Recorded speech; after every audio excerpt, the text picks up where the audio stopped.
The morning the sacred goat of the mountain descended from the peak, Serafina Vielle was on her knees in the mud, scrubbing dried blood from the stone threshold of the eastern stable with a brush that had lost half its bristles 3 weeks ago. She had not been given a new one. She had not asked for one. This was the rhythm of her life at Korath's royal court. A rhythm she had learned to move inside without complaint, without expectation, and without the dangerous luxury of hope. The cold came. Down from the Ashvale peaks every morning like a reminder, biting through the thin wool of her work tunic, finding the gaps at her wrists and collar with the particular cruelty of mountain air that did not distinguish between the noble and the forgotten. Serafina was the latter. She had been for as long as she could remember. She heard the bells first. The small iron bells strung along the cliff path above the royal grounds, placed there a century ago, so that the keepers of the sacred animals would know when something moved along the ridge. They rang rarely. The goat of the mountain had not descended in 43 years, not since the reign of the old king, not since the recognition that had changed the course of Korath's history before Serafina's parents had even been born. The sound of the bells on this particular morning was therefore not a sound anyone expected. It moved through the stable yard like a stone dropped into still water, and every person in the court who heard it stopped what they were doing and turned toward the mountain. Serafina looked up from her scrubbing. Her hands were red from the cold water and the effort, her dark hair pulled back with a cord that had frayed at both ends, her face bare and unguarded in the way of someone who had long stopped caring what she looked like in a place that would not look back. She saw the bells swaying on their iron hooks above the cliff path. She saw the other stable workers stepping back, pressing themselves against the walls. She saw the 2 royal guards at the yard entrance straighten their spines and reach for their ceremonial spears, as if weapons would matter against an animal that existed in the space between the sacred and the wild. And then she saw the goat. It was larger than she had imagined from the old tapestries inside the hall. Everything about it was the white of fresh snow caught in full sunlight, so complete and unbroken that it did not look like a color but like an absence of shadow. Its horns curved back in long spirals, each tip catching the early morning light and scattering it in faint arcs across the stable yard. Its eyes were the pale gold of winter honey, and they were open and alert, and entirely calm in a way that made Serafina feel, absurdly, as though she were the one who had wandered into the wrong place. It descended the stone path with the unhurried certainty of something that had never needed to be afraid of anything in the world it inhabited. The bells above quieted as it passed beneath them. The silence that followed was enormous. The goat walked into the yard. It passed the 2 guards as though they were part of the wall. It passed the cluster of stable workers who had flattened themselves against the eastern fence, some of them pressing their foreheads to the wood in the old gesture of reverence. It passed the water troughs and the feed barrels and the ceremonial post carved with the sigils of the Ashvale line. It walked across the wall. Muddy yard with its great white head held neither high nor low, simply level, with the bearing of something that knew exactly where it was going and had known before it began. And it stopped in front of Serafina. She had not moved. She could not have explained why. Some part of her had gone very still in a way that was not fear, not quite. Something older than fear and quieter than it. She was still on her knees, still holding the useless brush, still with mud on her palms and her forearms and one streak of it along her jaw, where she had pushed her hair back an hour ago. She looked up at the goat, and the goat looked down at her, and then it lowered its great horned head in a slow and deliberate arc, the way a sovereign might incline toward a worthy equal, and it held that position. The yard was completely silent. Serafina heard herself breathe. She heard the wind move through the stable eaves. She heard, distantly, the sound of boots on stone, many boots, people gathering at the yard's edges, drawn by the silence and the bells and the particular quality of a moment that announces itself as important before anyone has understood why. And she heard, closer, a voice she recognized from the few occasions she had stood at the back of the great hall for a court assembly, low and controlled, and carrying authority the way stone carries cold, from deep within the material itself. "Step back from the animal," the voice said. It was not a suggestion. Nothing the Alpha King Dorian Ashvale said was ever a suggestion.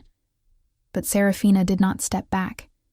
Not because she was defiant, not because she understood what was happening, but because the goat's golden eyes were still on her, and something in them held her in place as gently and completely as a hand pressed to the shoulder.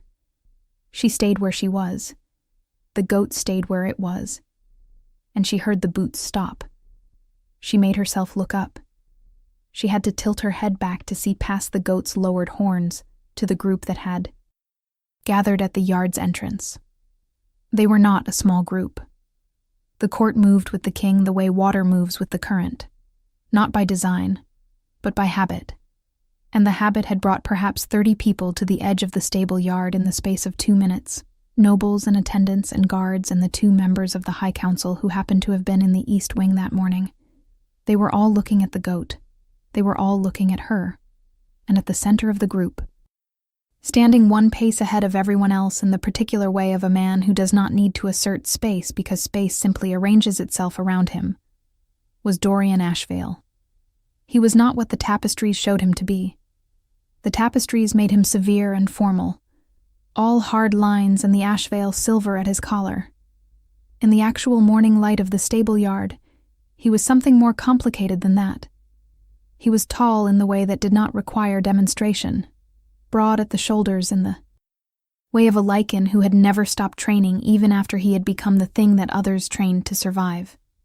His eyes were dark, the deep gray of storm water, and they were fixed on the goat with an expression that Seraphina could not read from this distance, though she could see clearly that it was not the expression of a man who was unaffected. His jaw was tight. His hands were still at his sides. He had not reached for a weapon. He had not stepped back.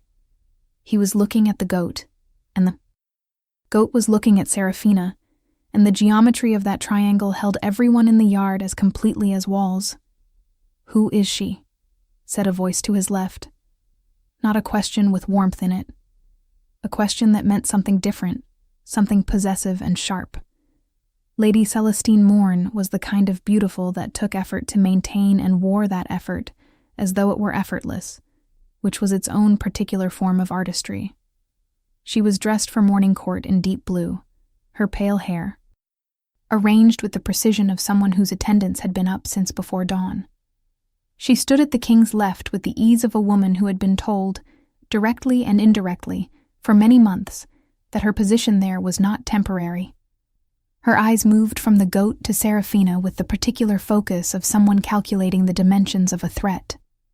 "Her name is Seraphina Vael," said another voice, this one from the king's right. "She works in the eastern stables. She has been here for 4 years. Brennan Ashvale was not as tall as his brother, and had never tried to be. He was the younger by 3 years, and the more readable by a considerable margin, his face given to expressions that his brothers refused, something like amusement and something like concern, living together in his gray eyes as he looked at Seraphina across the yard. He had spoken her name with the specificity of someone who had actually noted it, and she did not know what to do with that. She did not know what to do with any of this. The goat was still bowing. She was still on her knees in the mud. The court was still watching. And the king had not moved. If you are enjoying this story, do not forget to leave a like and subscribe to the channel for more emotional stories like this one. "Stand up," the king said. Not unkindly, not warmly either. Simply directly, in the way of a man who stated facts rather than making requests. Seraphina stood. She was aware, as she did, of how she looked. The muddy knees of her work trousers, the frayed cord in her hair, the brush still hanging from her left hand, because she had not thought to put it down. She looked at the king across the space of the yard, across the enormous and silent presence of the goat between them, and she did not lower her eyes. Not because she was challenging him, but because she had learned years ago that looking down invited a particular kind of treatment that she had decided she would rather earn by accident than invite. By design. He met her gaze. Something moved in his expression, small and quickly controlled, like a door pushed open by the wind and closed immediately after. "Leave the yard," he said. "All of you. Except the senior keeper." The court dispersed with the particular obedience of people who were also intensely curious, moving away while finding reasons to look back. Lady Celestine did not move immediately. She held her position for 2 seconds longer than everyone else, which was exactly long. Enough to make the point she was making, and then she turned and walked with a grace that cost her considerable effort to maintain in that moment. Brennan stayed where he was until his brother looked at him, and then he raised his hands in a small gesture of concession and followed the others. The senior keeper was an old man named Aldrich, who had worked with the sacred animals for 30 years, and who had gone the color of the stone walls he lived among. He walked into the yard with his shoulders rounded in the posture of a man trying to make himself smaller in a large moment, and he stopped at a respectful distance from the goat, which had still not lifted its head. "Keeper," the king said, "when was the last recognition?" 43 years, your majesty.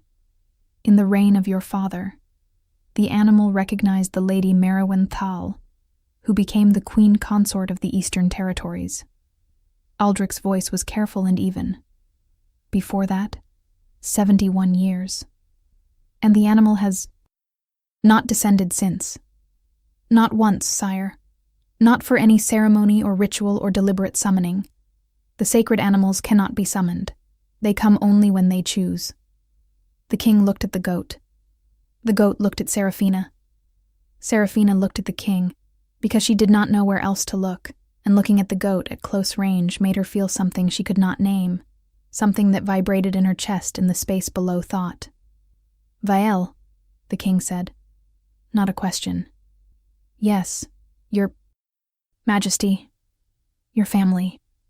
My father was Aaron Vael, a craftsman. He died 7 years ago, my mother before that." She kept her voice even. She was good at keeping her voice even. She had practice. "I have 2 older brothers. They live in the outer settlement. I have not had contact with them in some time." "Vael is an old name," the king said, and something in the way he said it was not casual, was in fact the opposite of casual, was the tone of a man who knew exactly what he was saying and was measuring her reaction to it. "So I have been told, your majesty. I have never known much of the history." He looked at her for a long moment. The goat chose that moment to lift its head. It stood upright with the same unhurried certainty with which it had descended the mountain, and it looked between the two of them with its golden eyes, and then it turned and walked back toward the cliff path, the bells ringing faintly as it passed beneath them. And then it was gone, and the yard was just a yard again, cold and muddy and ordinary, except that it was not, and all of them knew it. "Come to the Hall of Records," the king said, and walked away. Seraphina stood in the empty yard for a moment, holding her half-bristled brush. Aldrich looked at her with something in his old eyes that she could not interpret, and then he followed the king, and she was alone, and she looked down at her muddy hands, and she thought about the goat's golden eyes, and she thought about the name Vael spoken in the king's voice as though it were a key fitting a very old lock, and she put down the brush and went to find the Hall of Records. The Hall of Records was in the oldest part of the palace, the part built from the original black stone of the Ashvale quarry, before the court had expanded into the limestone wings to the north and south. The stone here was different, heavier, cut in the old way without ornamentation, the walls lined with shelves that held documents sealed in wax going back 3 centuries. The room smelled of old parchment and cold stone, and the particular dry scent of preserved ink, and it was lit by windows that faced north to avoid direct sun, which meant it was always slightly dim and always slightly cold. Seraphina had been inside it once before, to deliver a message to the archivist, and had spent the 30 seconds she was there looking at the shelves with the attention of someone who does not get to look at things like this very often. The king was already there. When she arrived, standing at the long central table with a document unrolled before him, reading it without turning when she came in, there was a man with him, the royal archivist, a thin person of middle years, who looked at Serafina with the expression of someone who had not expected this particular combination of events in their morning. Brennan Ashvale was there too, leaning against the wall to the left of the door with his arms crossed, and he gave Serafina a look when she entered that was almost an apology, which she did not understand. "Close the door," the king said, still without turning. She closed it. She stood near it. The archivist was watching the king, and the king was reading the document, and the silence in the room had the quality of something being prepared rather than simply absent. Serafina used the time to look at the document from across the table, though she could not read it at this distance. She could see that the parchment was very old, the edges brown, and fragile, and that the writing on it was in the older formal script that was taught in the court academies, but that she had only ever seen in fragments. "The veil line," the king said, and he turned then, and he was looking at her with full attention for the first time, his dark eyes carrying something she could not name. "Tell me what you know of it." "Very little, Your Majesty. My father said we were an old family that had lost its standing." He did not elaborate. My father was not a man who found the past useful. She paused. He was not a man who found many things useful. Something moved at the corner of Brennan's mouth. The king did not smile, but the rigidity of his expression shifted slightly, some small acknowledgement of what she had not said. "The Vale family," the king said, "founded Korath. Not as it is now. As it was 300 years ago, before the Ashvale consolidation. They were the first line, the bloodline that the land itself recognized when the original San compact between this territory and its sacred animals was made. Every recognition since then has been of someone carrying that blood, however diluted." He looked at the document on the table. "Your line was recorded as extinct in the historical records 80 years ago. There are no vials listed in the living census. And yet, here I am," Serafina said, and then wished she had not, because it was a reckless thing to say to a king. But she was still cold, and still had mud drying on her jaw, and the morning had already taken several turns she had not anticipated, and her capacity for careful silence had reached a temporary limit. Brennan made a sound that he quickly converted into a cough. The king looked at her. She could not tell if he was offended. His face gave very little information voluntarily. "And yet, here you are," he agreed. And his voice was level and careful, and there was something underneath it that she could not identify. "What does this mean?" she said. It was not quite a question, and not quite a demand. She was aware she was pushing boundaries that she had no business pushing. She pushed anyway. The recognition. What does it actually mean, beyond the history of it? What is it that the goat is doing when it does that? The archivist looked at the king, as though seeking permission. The king gave it with a small gesture. "The sacred animals of Korath carry the memory of the original compact," the archivist said, in the careful voice of someone reciting something they have studied but not lived. They can perceive the ancestral bloodlines that were part of that compact, bloodlines bound to this land in ways that go beyond ordinary lineage. When a sacred animal performs recognition, it is acknowledging that a person carries that binding, that the land's claim on them and their claim on the land is still active, regardless of what the historical record says or does not say. He paused. It is, in the old tradition, the basis on which a ruling position could be established or challenged. Serafina absorbed this. "I am a stable worker," she said. "You were a stable worker," Brennan said from the wall, with the particular lightness of a man who was not going to pretend the situation was smaller than it was. This morning was somewhat definitive.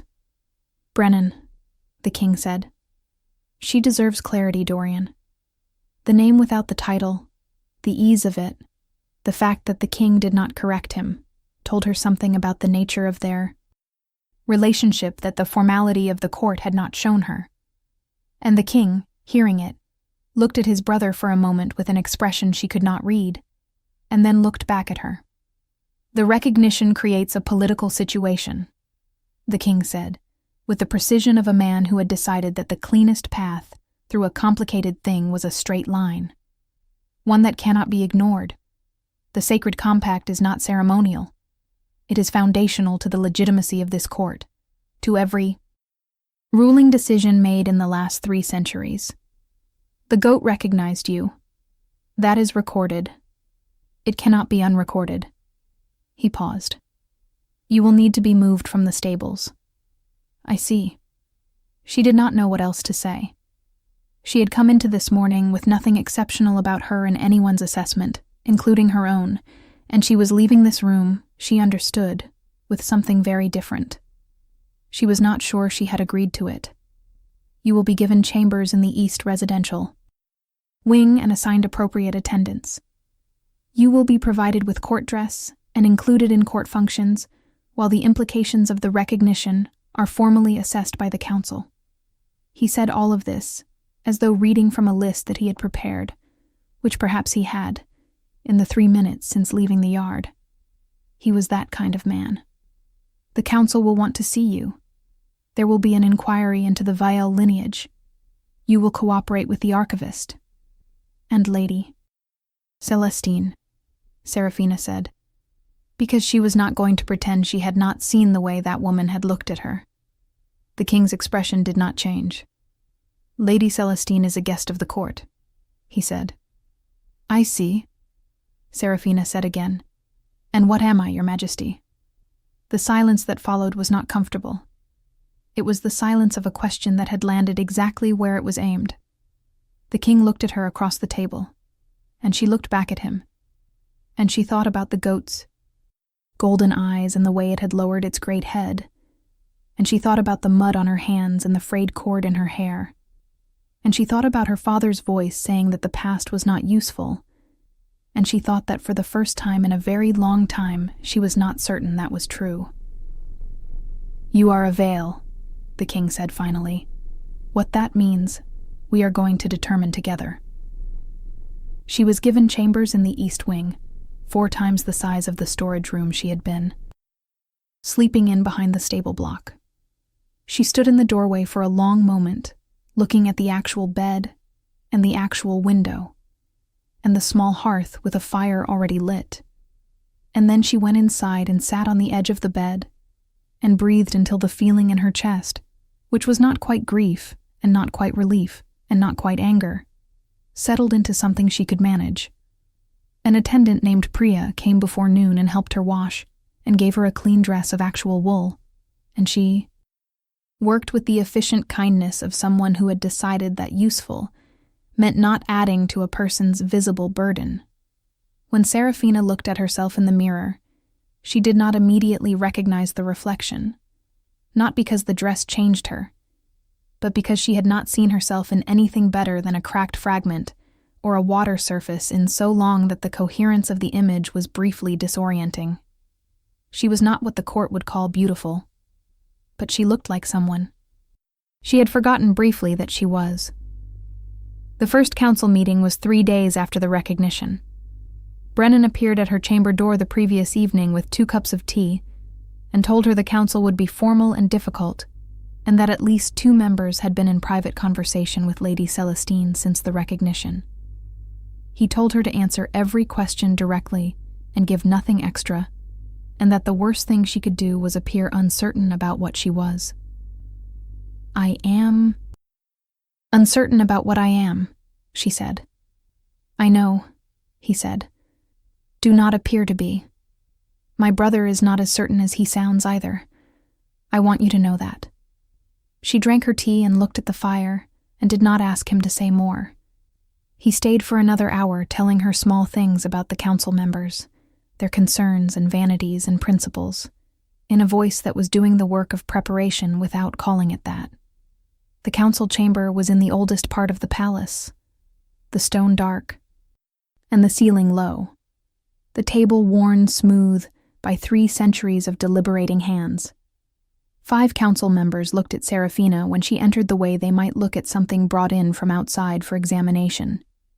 Interested, cautious, not yet committed to a conclusion. Lord Caravan, the eldest and the chair, spoke first. He was a large man, gone heavy with age, his lichen nature still visible in the breadth of his shoulders. "Serafina Vielle," he said, as though trying the name for weight. "You are aware of the significance of what occurred 3 days ago." "I am aware of it as it has been explained to me," she said. "I cannot claim personal familiarity with recognition traditions. I was not educated in court history." "No." He did not say this unkindly, but he did not soften it. "Tell us about your family, your father, his father if you know it." She told them what she knew. Her father, Aaron Vielle, craftsman, dead 7 years. Her mother, Cyril, a healer, dead 3 years before. That. Her grandfather she had never met, a man who had moved the family from the Highland territories when her father was young. The family name was the family name. It had never been discussed as anything more than that. What do you think will happen next? Leave your predictions in the comments below. Lord Caravan listened to all of this without expression. The 2 women on the council, Lady Orvain and Lady Heth, exchanged a look at the mention of the Highland territories that Serafina noted, without commenting on. When she had finished, there was a silence, and then Lady Orvain spoke, and her voice was the careful voice of someone managing several things at once. "The recognition of a sacred animal is not disputed as an event," Lady Orvain said. "What is disputed, historically, is its application. It has been used in the past to legitimize claims that turned out to be based on incomplete information. We do not question that the goat descended and that it behaved as described. We question what it means in practice for the governance of this court." "Lady Orvain," the king said, from his position at the head of the table, and his voice was quiet in a way that was its own kind of emphasis. "The compact is not conditional. The compact requires verification, Your Majesty." Lady Orvain's voice was smooth. "The historical record shows no living veils. We require confirmation of the bloodline before the recognition can be officially recognized in any capacity with political." "Wait." Serafina looked at the king. The king looked at Lord Caravan. "The archivist has begun a full review of the Vielle historical records," Lord Caravan said. "We will have preliminary findings within 2 weeks." 2 weeks, Lady Orvain said, during which time the question of Lady Celestine's formal candidacy remains in suspension. She said this the way a woman places a careful object on a surface, lightly but precisely, exactly where she intends it. Lady Celestine's candidacy is a matter of court courtesy, not compact law, Brennan said, from his position along the side wall where council attendants stood. Several heads turned. He met the looks with the expression of a man who had expected them. "The compact has always taken precedence over courtesy arrangements. That is not a new principle. Lord Brennan speaks outside his advisory capacity," said Lord Vane, the smallest council member, a thin man with the eyes of someone who catalogued grievances carefully for later use. "Lord Brennan speaks accurately," the king said. "The compact takes precedence. The inquiry will proceed. Lady Celestine will be treated with all courtesy during this period. Miss Vielle will be treated with all courtesy during this period." He let that sit for a moment. "The meeting is adjourned." Lady Celestine was waiting in the corridor outside the chamber. This was not an accident. Nothing Lady Celestine did was an accident, Serafina had already begun to understand, and the positioning, close enough to the chamber door that she would have been audible from inside if anyone had raised a voice, was as deliberate as her dress and her expression, which was the expression of a woman who had decided on graciousness as her opening move. "Serafina Vielle," she said.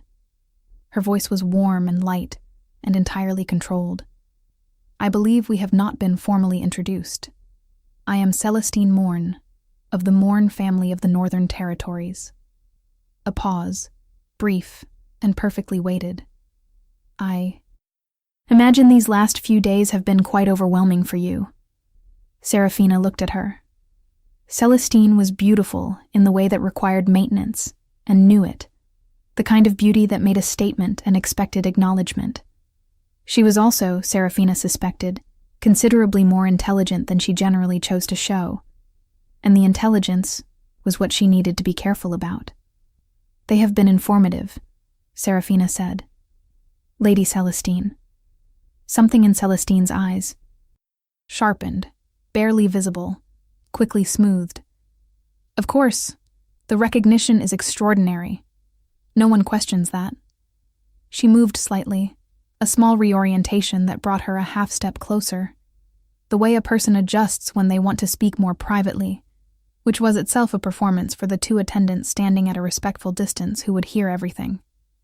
I hope you understand that whatever the outcome of the inquiry, I have no personal enmity toward you.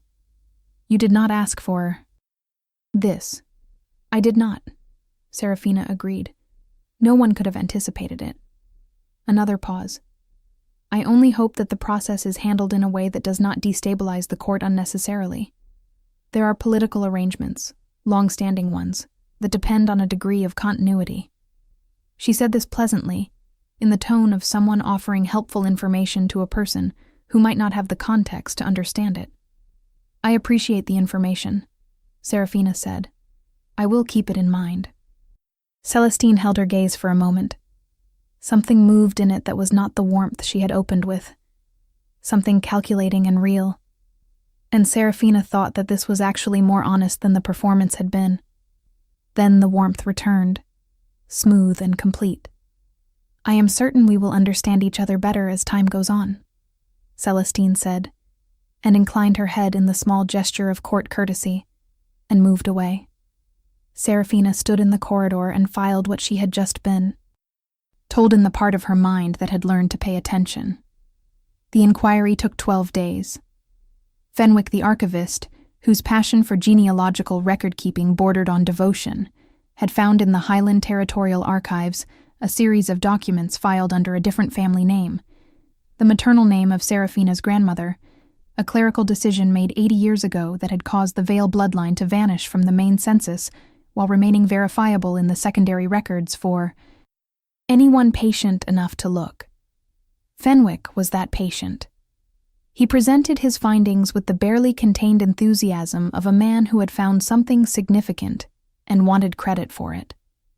The council accepted the findings with varying degrees of willingness. Lord Cavan accepted them with the gravity of a man who had suspected this outcome. Lady Orvain accepted them with a precision that told Serafina this was not the end of that thread, but merely a reorientation of its direction. Lord Vane catalogued the information under existing grievances. Lord Ashby, who had said almost nothing in either meeting, accepted them with what appeared to be simple relief. The king accepted the findings from his position at the head of the table without visible expression, which was, she was beginning to understand, its own kind of statement.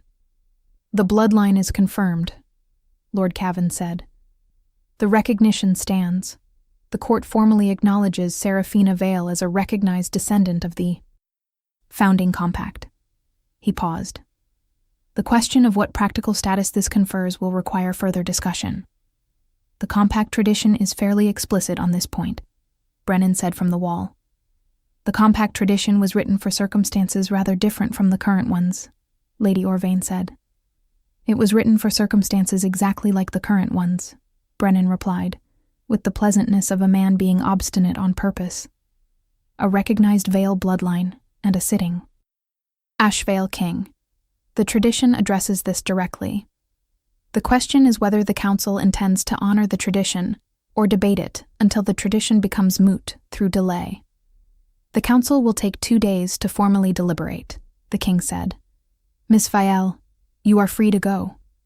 She walked to the end of the corridor and stopped, because she could not remember which direction led back to the east wing, and she was not going to ask anyone. And then she heard footsteps and turned. And it was the king. He was alone. She was beginning to learn that when he did not leave after a meeting, there was something else to be said, and that the something else would emerge in its own time, rather than on request. "The east wing is to the right," he said. "Thank you," she said. He did not leave. "My brother speaks with considerable confidence about what the compact tradition requires," he said. Not quite a complaint, and not quite an observation. He also knows that the tradition was designed for a world with different political constraints than the one we currently inhabit. Lady Celestine's family controls the trade routes from the northern territories. The arrangement with her house has been in negotiation for 2 years. It is not a simple thing to step away from. Serafina looked at him.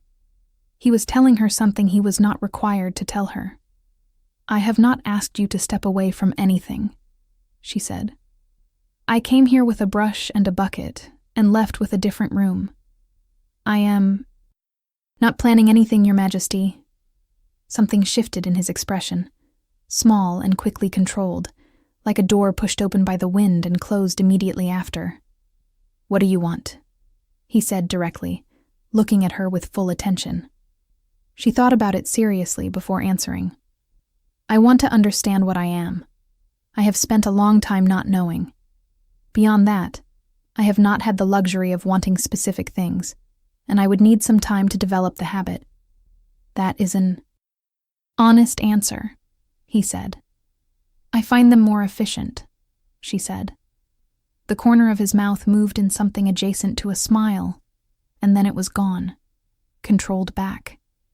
"Things will move quickly after the deliberation," he said. "You should know what you want before anyone asks you to want something else." He walked away and left her standing in the corridor wondering if what had just happened was a warning or an offering or both. She turned right for the east wing. The 2 days of deliberation were the longest of her life. She spent them learning the palace and its corridors, and she spent them in the library, working through the older accounts of the founding compact, the records of previous recognitions, the documented powers of the Vale bloodline, as described in texts written before the line was supposed to have ended. What she pieced together was significant. The Vale line had been the blood through which the land's own power flowed, the connective tissue between the sacred, compact, and the living world of the pack hierarchy. A Vale in her full power could feel the land as a lichen felt the moon. She could call the sacred animals.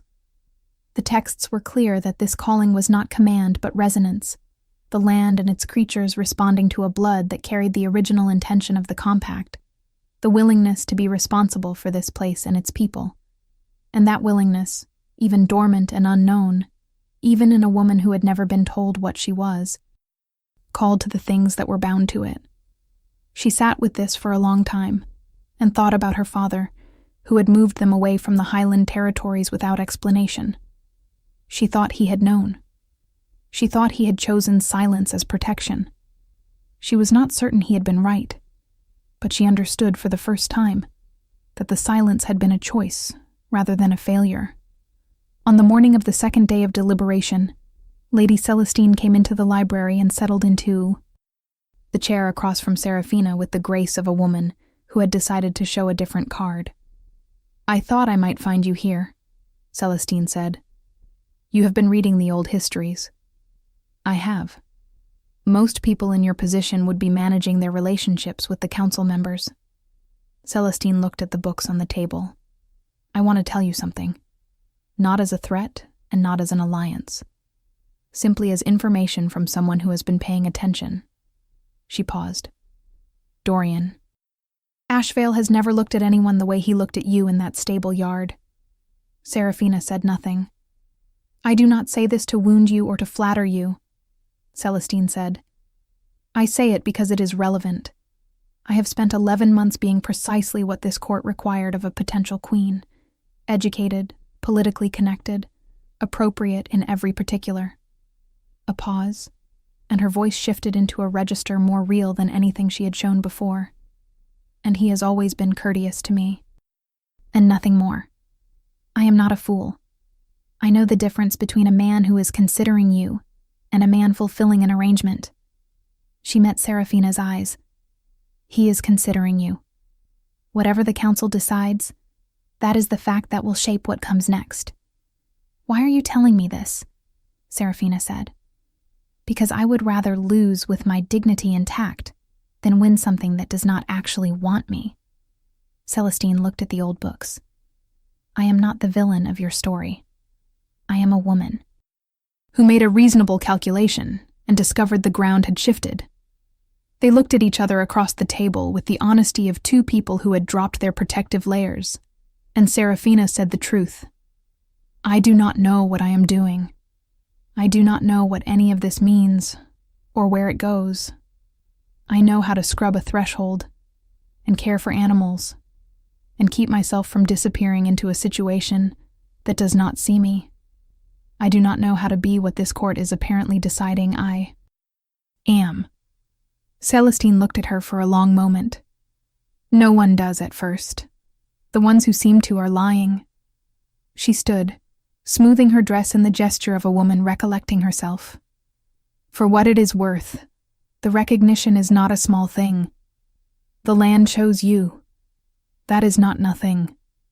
She left the library, and Serafina sat for a long time with the old books and the morning light, and the complicated feeling of having been genuinely seen by the person she had expected to be her simplest opponent. If you want to see how this story ends, make sure you are subscribed with notifications on. The council delivered its findings that afternoon. The chamber was fuller than it had been for the inquiry, which told Serafina, who was learning to read court assemblies the way she had learned to read animal behavior, by noticing what was different from the baseline, that word had spread, and that the result was anticipated. Lord Caravan read the finding with the formal gravity of a man who understood that some moments required the full weight of institutional language. The finding was this: the Vale bloodline was confirmed. The recognition was formally recognized and entered into the compact record. The tradition of the compact, as established in the original founding documents of the Court of Korath, recognized the Vale bloodline as holding a position of covenant status in relation to the Ashvale ruling line, a position that had precedent and formal structure, and that the council, following its deliberation, was bound to honor. The specific form that honor would take, the tradition further specified, was a matter for the ruling Ashvale to determine in consultation with the recognized Vale, subject to the compact's requirements regarding the preservation of the founding bloodlines. What this meant, in the language she had been learning, was that the decision was now the king's to make, and that the compact gave him both the authority and the obligation to make it in a specific direction, and that the council had, with varying degrees of willingness, formally tied themselves to the outcome. She stood in the chamber and listened and felt the weight of it settle onto her shoulders like weather. After the formal reading, there was a reception in the outer hall, the kind of event that was not optional for anyone with court standing, and Serafina attended it in the dress Priya had helped her choose that morning, a dark green that was not quite the elaborate presentation of Celestine's wardrobe, but was clearly not stable wear either, and she stood at the edge of the gathering and watched people learn how to interact with her, which was its own form of information. Some were immediately gracious, recalibrating their position with the efficiency of experienced courtiers who had done this before and would do it again. Some were watchful and non-committal in the way of people who had not yet decided which side of a developing situation they intended to be on. Some were stiffly courteous in the manner of people who were managing feelings they had decided not to show. Lord Caravan spoke to her briefly and seriously about the historical significance of the compact tradition, and she listened with the full attention she had learned to give to people who were making effort. Lady Heth asked her a series of questions about her background that were polite on the surface, and beneath the surface were mapping the extent of her education and found its gaps with precision, but did not weaponize them, merely noted them with a nodding expression that said, "This is information I am filing." Lord Ashby, the older council member who had been mostly silent, stopped beside her near the window and said, in a low voice that was clearly not intended to carry, that he had known there was a Vale still living and had not said so, and that he was glad the goat had done what it had done. and she did not know what to do with this. So she thanked him, and he nodded, and walked away. She did not see the king until near the end of the reception, and when she saw him, he was already looking at her. He had been speaking with Lord Caravan in the manner of a man conducting business in the spaces a social event creates, and he excused himself and crossed the room and stopped beside her at the window and looked out at the courtyard below, rather than at her, which she was beginning to understand was not avoidance, but a particular form of approach, the way some powerful things came at an angle rather than directly. "You read the old histories," he said. "Most of the relevant ones." A shift of breath that might have been the edge of a laugh. "Fenwick annotates everything. He once filed a grocery list in the historical record because he had written a note on the back of it." She looked at him. He was looking at the courtyard, and there was something different about him in this moment, closer to ease than she had seen, as though the end of the formal deliberation had released some fraction of the tension he maintained as a constant. "The texts describe the Vael power as resonance," she said. "They do," he said. "I have not felt anything like that, though I did not know what to feel for before." "These things are rarely immediate," he said. "The awakening is gradual. The animals come first, as you have already seen. Then the rest follows." He paused. "My father believed the compact was not symbolic, but operative, an active agreement maintained by intention as much as by lineage." Another pause. "He told me once that he believed there was still a Vael living somewhere, that the blood did not simply stop." She thought about her father. "It did not stop," she said. "It just went quiet." He looked at her then, fully, and in the window light, his eyes were not quite the dark gray she had first assessed, but something more complex, and he was looking at her with an attention that was different from the administrative attention of the council.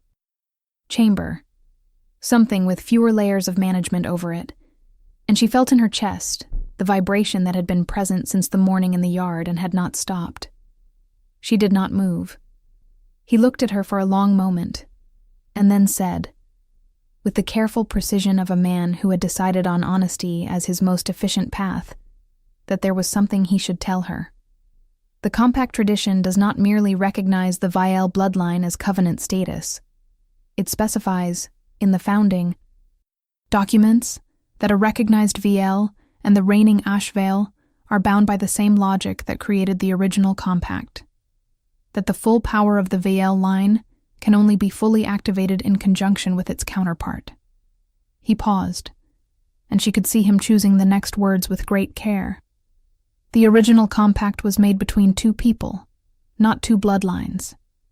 The bloodlines inherited the bond, but the activation of the full power has always required its original form. Two people."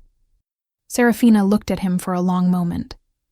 The reception continued around them, voices and movement, and the sounds of court life going about its business. She was aware of all of it at a distance, the way you are aware of weather through a window. "You are telling me this now," she said, "rather than letting the council tell me in a formal setting, because you wanted me to hear it without the weight of an audience." He did not confirm this. He did not deny it. He looked at her with the patience of a man who understood that some things did not need to be answered to be answered. "2 weeks ago," she said, "I was scrubbing a threshold." "I know," he said. "I have not been consulted on any of the decisions made about my life in the last 2 weeks." "No," he said, "you have not." The situation moved quickly. A pause. That was not entirely unavoidable, but it was not entirely necessary either. "I made choices about speed that I would make differently if I were making them again," he said. This with the directness of a man who admitted things he could not undo because he found it more useful than not admitting them. She looked at him. The window light was changing as the afternoon progressed, and the reception was beginning to thin at its edges. "What does the tradition specify exactly?" she said, "about the form the bond takes?" "It specifies a claiming ceremony," he said. "Formal, public, witnessed by the full court and the compact animals." He met her eyes. "It is not a requirement imposed by the compact. The compact activates regardless. But the full power of the Vael bloodline, the kind of resonance the texts describe, the ability to feel the land and call its creatures and know the health of the compact, that requires the ceremony. Without it, you will remain partially activated, present, but not complete." She thought about this carefully. "And you," she said. "What does the king require?" He was quiet for a moment. When he spoke, his voice was lower than it had been, and the careful management of his expression had gone down another fraction, showing something underneath that she was fairly certain he showed very rarely and perhaps never in a room this full of people. "I have been ruling this court for 6 years, he said. "I have made every decision it required, including the decision about Lady Celestine's candidacy, which was made because it was politically sensible and which I have honored because I honor my political decisions, even when they are not what I would have chosen from a different position." He paused. "I have not, in 6 years, felt the thing that I felt in the stable yard when I saw the goat's head go down." Another pause. "I am not practiced at saying things like that." "I noticed," she said, and immediately thought that was too much. But he looked at her with something that was unmistakably close to relief, as though her directness had given him something he had not known he needed. "I am asking you," he said, with the precision of a man who understood that this particular thing needed to be said precisely, not requiring, not as king, but as the person across from you in this window, whether you would be willing to consider what the compact has placed in front of us. Seraphina stood in the window light and looked at this man, this difficult and controlled and unexpectedly honest man, and she thought about everything she did not know and everything she was still learning, and she thought about the goat, and she thought about her father going quiet, and she thought about the vibration in her chest that had been there since the morning in the yard and had not stopped. "I am willing," she said, "to consider." Something in his face changed, and this time the change was large enough that she did not need to be paying close attention to see it. It was not joy exactly. It was more fundamental than joy. It was the expression of a man for whom something that had been held very tightly had released. Slightly, and the release itself was enormous. "Good," he said, with the understatement of a man who did not know another way to be. "Then we will begin." The weeks that followed were the strangest of Seraphina's life, which had not been a life lacking in strange developments. She was educated, formally and informally, in the things she did not know. The history of the compact, the court protocols, the political geography of the territories that fell under Korath's governance, the names and, affiliations and histories of the noble families, the specific ritual requirements of the claiming ceremony, and what her participation in it would mean. Brennan was her most consistent instructor, funny and strategic in equal measure, making the overwhelming amount of it slightly less so. Fenwick, the archivist, brought her documents every morning with the enthusiasm of a man delivering gifts. And the king included her, when he could, in the conversations and decisions that made up the daily work of governing, answering her questions with a directness that matched her own, and that she found, increasingly, to be among the things she valued most about him. She also noticed that she was changing in ways she had not anticipated. The stable animals grew quieter when she was present. The birds that nested in the east wing eaves came to her window in numbers that Priya mentioned with careful neutrality every morning. And twice in the early mornings when she walked the outer grounds, she saw other sacred animals, a silver fox that sat at the edge of the stone garden watching her with the still attention of something that was waiting, a white raven that landed on the parapet above the library every morning she was inside it. Brennan told her that the sacred fox had not been seen outside the deep forest in 20 years, and that the raven was the oldest of the compact birds, so old that the keepers had stopped recording its appearances. She asked him if this was what the awakening looked like. He said he was not the expert, but that Fenwick had notes. She stood in her chamber one evening and pressed her bare feet against the cold stone floor and stopped trying to feel anything and simply stood. And then it was there, subtle and enormous in the same breath, the sense of the ground beneath the stone beneath her feet, the sense of the land of Korath extending outward from the point of her presence, like a vast and breathing thing that knew she was there and had been waiting with the patience of something that had known she would come eventually. She sat down on the edge of the bed and breathed carefully until the feeling settled. She thought that this was what her father had been afraid of. She thought also that his fear had been wrong, or at least wrong for her, because the feeling was not a burden. It was the opposite of a burden. It was the first time in her life that she had felt, with her entire body and beyond it, that she was exactly where she was supposed to be.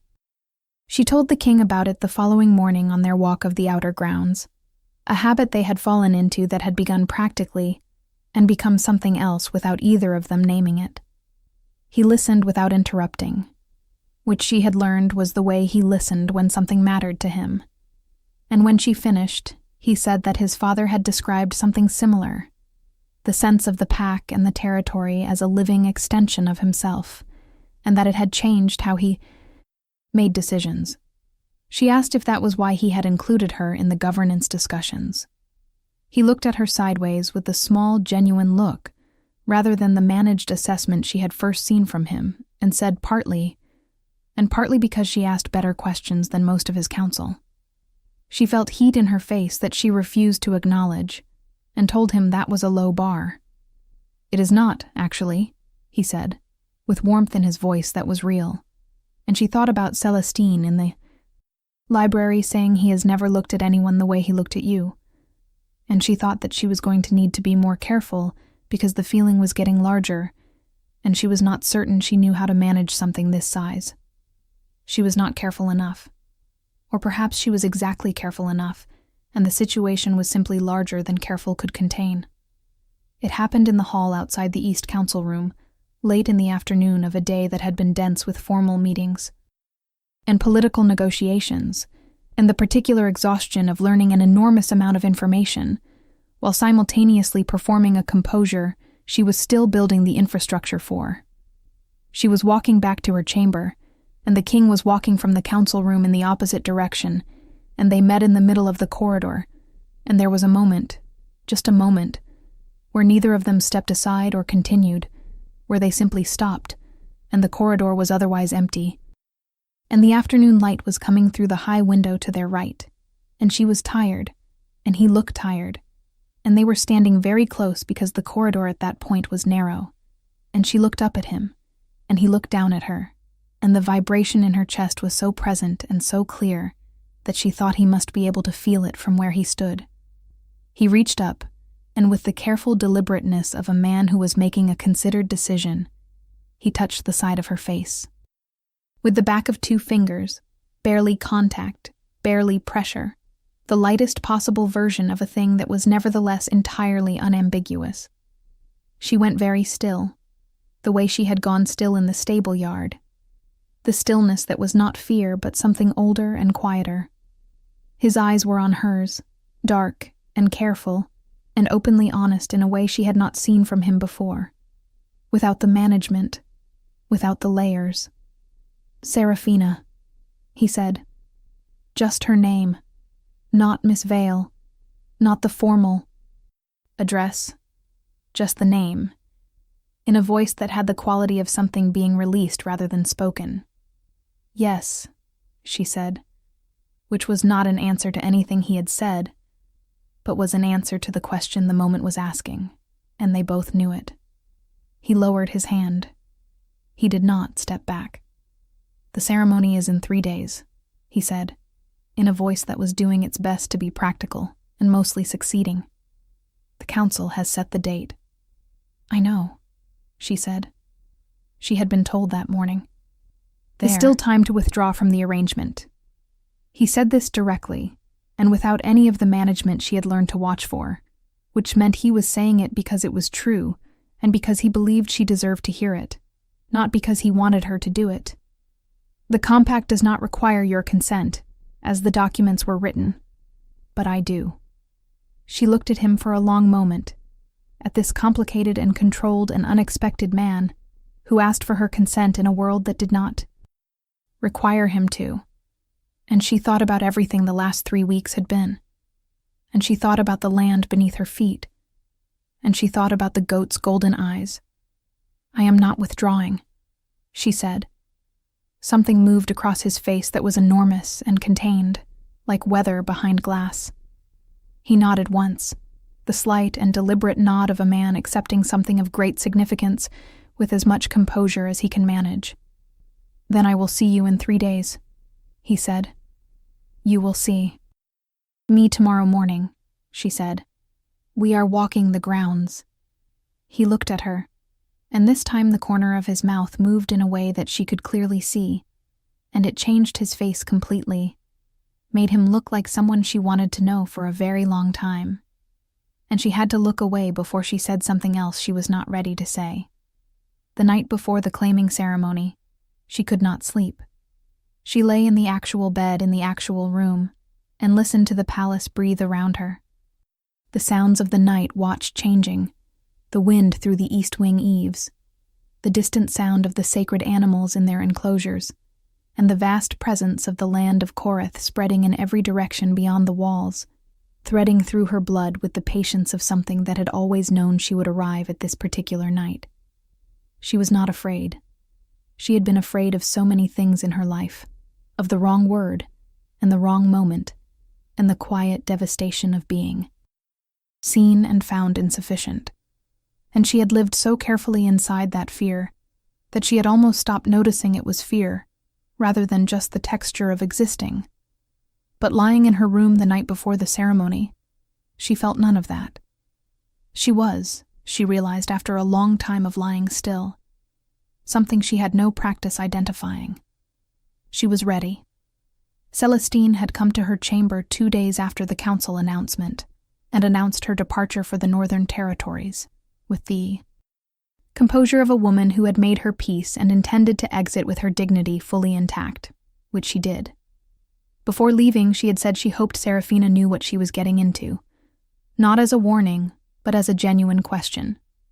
Serafina had said she probably did not, but had decided this was acceptable. Celestine had said that in her experience, that was the only real basis for any important decision, and she had gone. And Serafina had thought about her for a long time afterward. She rose. Before dawn, dressed herself in the deep blue-gray ceremony dress, braided her own hair the way she had always braided it, and looked at herself in the mirror. She looked like herself, more herself than she had since arriving in the palace. She thought this was probably the right thing to be on a day like this. The outer court was full when she arrived, escorted by Brennan, who had offered his arm with the seriousness of someone doing something they felt mattered. Nobles and attendants and outer court members filled the yard, all of them looking at her as she entered, and she let them look and kept her shoulders level and her pace steady, and did not let any of what she was feeling show on her face. The king stood at the center in formal dress, the ash veil silver at his collar, and he was looking at her from the moment she entered with the full and fixed attention he gave to things that genuinely mattered to him. She met his eyes and held them, and walked toward him, and the court parted around her, with the unconscious deference of a group that had already determined where the weight of the moment resided. The ceremony was conducted by Lord Cavan, whose formal voice suited it, the old words of the compact tradition spoken aloud for the first time in 43 years, the language of the founding binding spoken into the morning air of the yard, while the court stood witness. Serafina stood across from the king and listened to the words, and felt, beneath the stone beneath her, feet, the land responding, a deep, slow movement like breathing in, like something that had been waiting a very long time to exhale. Do you, Serafina of the line of Vael, founding blood of the compact of Korath, Give your presence willingly to this renewal." Lord Cavan's voice was steady. "I do," she said. "Do you, Dorian of the line of Ashvale, ruling blood of the Compact of Coreth, give your recognition willingly to this renewal?" "I do," the king said, and his voice was the quiet voice she had come to know, without the administrative register, the real one underneath. "Then let the Compact witness what its blood has chosen." The silence after this was absolute, and into the silence came the bells, the cliff bells, ringing from above the eastern grounds, and then from the direction of the sacred animal enclosures. Other sounds, the sounds of movement, the sounds of multiple presences approaching in ways that sacred animals did not usually approach, with purpose and with unhurry. The court turned as one to see, and Seraphina felt it before she saw it. Felt the land acknowledge the moment the way a string acknowledges being plucked, a resonance running through her feet, and her blood, and her chest, and outward from her in all directions at once. The goat of the mountain came first, white and enormous and certain, descending across the outer yard with its horns catching the morning light. Behind it came the silver fox, moving low and swift across the stone.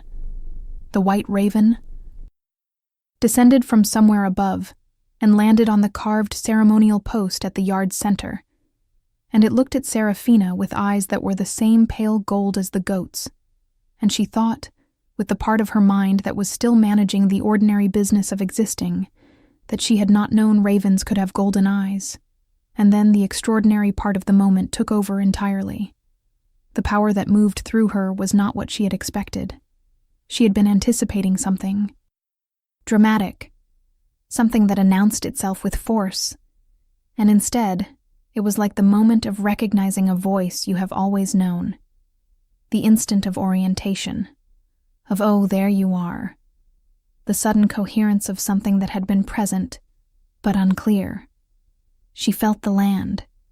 She felt the compact, not as an abstraction or a historical document, but as a living agreement, the mutual commitment of the bloodlines to this place and its people, and she felt it as completely hers to carry as she felt her own heartbeat, and she felt beside her the other part of the compact, the Ashvale presence that was the counterpoint to hers, and she understood, with the part of her that was now fully awake, why the tradition said two people, why the bond required both, because neither was complete without the other, not the compact, and not the people who carried it. She looked at the king.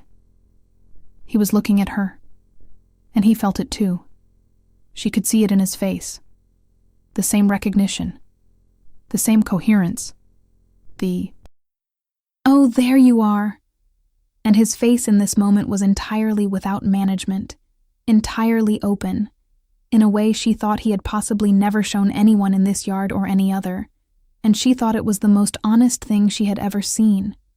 Lord Cavan was saying the final words of the ceremony, but she was only partially hearing them, was present in the yard, and also somehow present in the entire territory of Coreth at once, in the way of the land sense the texts had described, full and complete now in a way it had not been before, and she thought that her father had been afraid of this and had protected his children from it, and had made a decision that had resulted in her spending 4 years scrubbing thresholds, and she forgave him for it completely and without effort, because she was standing here now, and the goat was in the yard, and the land knew her name. If this story touched your heart, share it with someone who loves epic romance. Tell me in the comments, did you see this ending coming? After the ceremony, there was a formal reception, and she spoke to everyone who needed her. Lady Orvain congratulated her with grace that was real even if strategic. Lord Cavan spoke with the gravity of a man recording history. Lord Ashby shook her hand with both of his and said nothing, because his expression said it all. Fenwick arrived with a leather notebook already open and told her this was the most significant compact event since the founding. She told him she looked forward to his annotations, and he looked very happy. She found Brennan at the edge of the yard with a cup of something warm and the expression of a man who had done something that had worked. "You knew," she said, "about the Vale bloodline, before the recognition." "I suspected," he said. "There were references in the old texts that Lord Ashby had flagged for my attention. He had been looking for a living Vale for 20 years. He sipped his cup. "The stable assignments at court go through the headkeeper's office. The headkeeper reports to the East Wing administrator. I may have influenced the assignment process somewhat when you arrived 4 years ago." She looked at him. "You placed me in the stable yard. I placed you near the sacred animals," he said, with the precision of a man who believed that accuracy mattered, where the compact could do its work in its own time. He met her eyes. "I am sorry it took 4 years. I did not know how to move it faster without forcing. Something that needed to happen on its own terms." She absorbed this. It was a great deal to absorb. "And Dorian," she said. "Did he know?" "He knew I had a theory," Brennan said. "He did not know the specifics. He would not have approved of the management of the situation, as he is not, generally, approving of managed situations." A pause. "He is also not, as it turns out, the sort of person who notices stable workers until a sacred animal of 43 years standing makes the introduction." She thought about the king's face in the stable yard, the controlled expression and the thing underneath it. She thought about 6 years of ruling a court alone and making decisions that were politically necessary rather than personally wanted. She thought about Lady Celestine and the trade routes and the careful arrangement of a life built from obligation. "You were looking for someone to break the arrangement," she said. "I was looking for someone real," Brennan said, with a simplicity that was probably the most honest thing he had said to her. "My brother has been alone in a complicated role for a long time, and he has been very good at the role, and very good at being alone, and I have been watching him get better at both, which is not the direction I wanted things to go." He looked at his cup. "The compact is real. The bloodline is real. The recognition is real. I did not manufacture any of that. I simply put the pieces in proximity and trusted the land to do the rest." She stood with this for a moment. "I am not angry," she said, to her own mild surprise. "No," he said. "I did not think you would be." He looked at her with the gray eyes that were similar to his brother's and entirely different in character. "He is going to tell you at some point that he was aware I had a theory, and he is going to be concerned that this information changes something about your assessment of the situation. Will you tell him it does not?" she said. "No," Brennan said. "You will?" He tilted his cup toward her in a small toast. "You are much better at it than I am." The king found her as the reception thinned, standing at the eastern edge of the yard where the cliff path was visible, and the bells were just audible in the wind. He came to stand beside her without ceremony, in the way he had learned to approach, and they stood together and looked at the mountain for a moment. "Brennan told me something this morning," he said. "About the stable placement," she said. A brief silence. "Yes. He told me he intended to tell you that you would be concerned about my reaction," she said. "And what is your reaction?" he said, with the directness that she had come to understand, was the way he asked for things he genuinely needed. She considered. "My reaction is that your brother loves you enough to have spent 4 years on a theory about a sacred bloodline that no one believed existed, and that I spent 4 years in a stable yard learning how to not disappear, and that this morning the goat came into the yard, and the fox came out of the forest, and the raven came down from the eaves, and I can feel your land beneath my feet." She paused. "I am not angry about the path. I am interested in where it has arrived." He looked at her for a long moment with the open expression of the ceremony, the management still not fully restored. And she thought it might not fully restore, that something had shifted today that would not shift back. And she was glad of it. "Seraphina Vial," he said, with the precision of a man who was choosing words that would last. I do not know how to tell you what the ceremony was for me, in a way that is adequate to what it actually was. You do not need adequate, she said. I am not looking for adequate. He reached for her hand, and she let him take it, and the connection between them was ordinary and electric in the same moment, warm and real and belonging to neither of them alone. They stood at the edge of the yard with the mountain in front of them and the land of Korath extending in all directions, and she felt it all, the compact and the territory, and the living agreement she now carried with the full weight of a Vael who had come home, and she felt him beside her, the Ashvale counterpart, the other half of the original intention. The bells on the cliff path rang once in the wind, and the sound carried across the yard and into the palace and outward into the territory beyond, and somewhere on the mountain. Above, the sacred goat of Korath, 43 years patient, inclined its great horned head in the direction of the yard below, and then turned and walked slowly back toward its peak, its work finally and completely done. Dorian looked at her. She looked at him. The morning had not yet fully left the mountain, and the day was still young and enormous and full of everything that was going to come next, the governance and the politics, and the complicated work of being what they now were to each other, and to this land.